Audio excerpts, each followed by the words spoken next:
They thought it would be just another cold night inside a quiet Russian cathedral. Stone walls, tall candles, heavy air. No one expected what was about to happen. No one expected a song from the Philippines. A New Year song. To make grown men cry, old women shake, and an entire cathedral fall into silence and tears. And what happened next is something many people still struggle to explain. Stay with me, because this story does not start in Russia. It starts thousands of miles away, under warm skies, with fireworks, laughter, and a song almost every Filipino knows by heart. In the Philippines, New Year is not quiet. It is loud, it is joyful, it is full of hope. Families gather, children stay awake past midnight. Firecrackers light up the sky. People believe the New Year must be welcomed with noise, with happiness, with music, so that good luck will follow. And there is one song that carries all of that feeling. A song sung at midnight. A song about endings and beginnings. A song about pain left behind and hope moving forward. For Filipinos, it is familiar. Comforting, almost simple. But for the people inside that Russian cathedral, it became something else entirely. This is the story of how a Filipino New Year song crossed borders, crossed language, crossed belief, and touched something deep inside the human soul. Years before that night in Russia, a small Filipino choir was formed. Not famous, not rich, just ordinary people who loved to sing. Teachers, students, nurses, church volunteers. Some of them had never left the Philippines before. They practiced after work, after school, late into the night. Sometimes tired, sometimes hungry, but they kept singing. Their choir director believed music was not just sound. He believed music was prayer without words. He believed if a song was sung with truth, it could reach anyone, anywhere. One day an invitation arrived, a cultural exchange event in Eastern Europe. Several countries would perform music from their homeland. The venue list included concert halls, public squares, and one place that surprised everyone. A Russian Orthodox cathedral. Many choir members felt nervous. They were Catholics. Some were not religious at all. They did not speak Russian. They did not know the customs. They had only seen Russian cathedrals in pictures. Huge domes, golden icons, serious faces.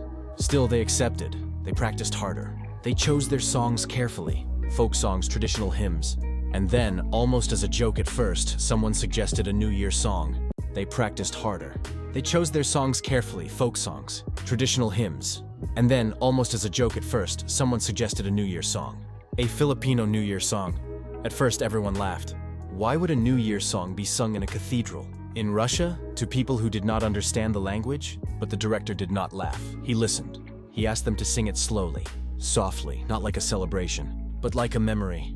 When they finished, the room was quiet. The director said, "This song, it is not about fireworks. It is about time, about loss, about hope. That is something everyone understands." So they kept it. Fast forward to the night of the performance. Snow covered the ground outside the cathedral. The air was sharp and cold. Inside, candles flickered. Icons of saints watched silently from the walls. The audience sat quietly, wrapped in coats, hands folded. Russian choirs had already performed. Deep voices, ancient chants, the kind of music that feels heavy and powerful. Then it was the Filipino choir's turn. They walked to the front, small bodies in a massive space, brown skin under golden lights, nervous eyes, cold fingers. Some people in the audience looked curious. Others looked unsure. A few looked bored. The first few songs went well. Polite applause, respectful nods. Then the director raised his hand for the final song, the Filipino New Year song. No explanation was given, no translation. Just silence. The first note floated into the air. Soft, gentle, not loud. Not proud, almost fragile. The language was unfamiliar, but the melody carried something else, longing. The song spoke of the year that was ending, of mistakes, of pain, of goodbyes. It spoke of time passing whether we are ready or not. It spoke of hope, quiet hope, the kind you hold when everything feels uncertain. As the choir sang, something shifted. A woman in the front row stopped moving, her eyes fixed on the singers. Her lips trembled. An old man lowered his head. His shoulders began to shake. A young priest closed his eyes. The sound filled the cathedral, climbing the high ceilings, echoing back softer, warmer. It did not sound foreign anymore. It sounded human. Halfway through the song, sniffles could be heard. People wiped their eyes. Some did not bother hiding their tears. No one understood the words, but everyone understood the feeling. Because everyone had lost something in a year. Because everyone had hoped for a better one. When the final note faded, the cathedral was silent. No applause, just silence. Then one person began to cry out loud. Another followed. Soon, the sound of weeping filled the space where music had just been. The choir stood frozen, unsure. afraid they had done something wrong. Then the priest stood up. He walked slowly toward them. In broken English, he said, "I did not know your language, but I knew my life in your song." The audience stood, not clapping, standing. Some crossed themselves. Some bowed their heads. Some reached out as if to touch the sound that was already gone. That night, some crossed themselves, some bowed their heads. Some reached out as if to touch the sound that was already gone. That night, something happened that no one planned. A Filipino New Year song became a mirror. After the performance, people approached the choir. Old women held their hands. Men hugged them without words. A young mother pointed to her child and said something in Russian, tears still on her face. Later, a translator explained. She says the song reminded her of her husband who died last winter. She says she feels like the song told her it is okay to move forward. News of the performance spread. A short video clip appeared online. Shaky phone footage, poor sound quality. But the emotion was clear. Comments poured in, Russians, Filipinos, people from countries far away. "I don't understand the words, but I'm crying. This sounds like my childhood. This feels like saying goodbye to someone I loved. This is why music exists." People began asking questions. What was the song? Who were the singers? Why did it feel so powerful? Filipinos recognized the melody immediately. Many were shocked. "That's just a New Year song," they said. "We sing that while eating and laughing. We play that at midnight." But maybe that was the point. The song carried years of emotion without people noticing. It carried the feeling of standing at the edge of time, of looking back and forward at the same moment. In the Philippines, people sing it with smiles. In Russia, people heard it with memory. The choir returned home changed. They were no longer just singers. They had seen what music could do. One member said, "I thought we were going there to represent our country. I didn't know we were going to touch lives." Another said, "I will never sing that song the same way again." Years passed, but the story did not fade. Every new year, the video resurfaces. Every new year, new comments appear, new tears. Some Russians now play the song at midnight, even without understanding the words. Some Filipinos say they now sing it more slowly, more carefully, because they know. They know a song can travel. They know a song can break walls. They know a song can enter a cathedral and turn stone into tears. And maybe the most powerful part of this story is not the cathedral. It is the reminder that no matter where we come from, no matter what language we speak, we all stand at the end of a year with the same questions. What did I lose? What did I learn? What do I hope for next? That Filipino New Year song did not make people cry because it was sad. It made them cry because it was honest. And honesty sounds the same in every language. As the clock strikes midnight somewhere in the world right now, someone is singing. Someone is remembering. Someone is hoping.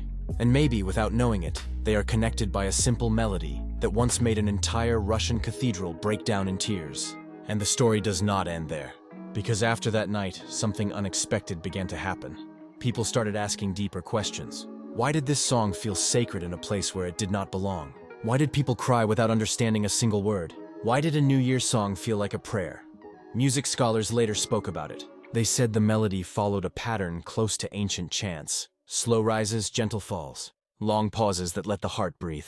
The kind of melody that does not rush you, but walks beside you. But others said it was not science. They said it was timing. That cathedral had seen weddings, funerals, prayers for peace, prayers for survival. It had heard voices asking God for answers year after year. And that night, a song arrived that sounded like an answer, even if no one could explain it. Some Russians who attended that event said the song reminded them of New Year's Eve during hard times. Years of war, years of hunger, years when people stood quietly, hoping the next year would be kinder. Some Russians who attended that event said the song reminded them of New Year's Eve during hard times. Years of war, years of hunger. Years when people stood quietly, hoping the next year would be kinder. One man said, "We Russians are taught to be strong, not to cry in public." But that song, it gave permission. A Filipino member of the choir later shared something personal. He said his mother had died the year before the trip. He almost did not go. But while singing that song in the cathedral, he felt like he was saying goodbye properly for the first time. So the tears inside that cathedral were not only Russian tears, they were human tears. After the choir returned home, they were invited to speak at schools and churches. People wanted to hear the story, but every time they told it, they struggled to explain one thing. They struggled to explain why a simple song became so powerful. One choir member finally said, "Maybe the song didn't change. Maybe the people listening did." That idea spread, that maybe music does not carry power on its own. Maybe people carry the power, and music unlocks it. Years later, another Filipino group visited Russia. They were not part of the original choir, but they knew the story. And on the last night of their visit, someone softly played the same New Year song on a piano. People recognized it. No one spoke. No one asked for translation. They just listened. Some closed their eyes. Some held hands. Some cried again. The song had become a bridge. Not owned by one country anymore. Not tied to one holiday. It became a shared moment across cultures. Today, Filipinos still sing that song every New Year. Children laugh. Fireworks explode. Tables are full of food. Life feels light. But somewhere else in the world, maybe in a quiet room, maybe in a church, maybe in a cold country far away, someone listens to the same melody and feels something deep. They feel remembered, they feel understood, they feel less alone, and that is the true reason the story still matters. Because the world often tells us we are different. Different languages, different beliefs, different histories. But one song proved that when the year ends, we all feel the same things. We look back, we carry scars, we hope. That night in the Russian cathedral was not about religion. It was not about nationality. It was not even about New Year. It was about the shared weight of being human. And maybe that is why the silence after the song was louder than any applause. Because sometimes the heart speaks loudest when no one claps. So the next time you hear a simple song from another culture, do not rush to judge it. Do not ask what the words mean right away. Just listen. Because somewhere inside that melody might be a memory you forgot you were carrying. And maybe, just maybe, it will move you the same way it once moved an entire Russian cathedral to tears. Stories like this remind us that wealth is not only about money, power, or success. Sometimes, real wealth is found in culture, emotion, and the quiet moments that connect people across the world. If this story stayed with you, take a moment to sit with it. Think about the songs, memories, or traditions that shaped who you are. Those things matter more than we often realize. Here on Philippines Wealth Chronicles, we share stories that go beyond numbers. Stories of influence, culture, history, and the hidden ways Filipinos leave a mark on the world. Thank you for spending this time with me. Until the next story, stay curious, stay grounded, and keep discovering the quiet wealth around you.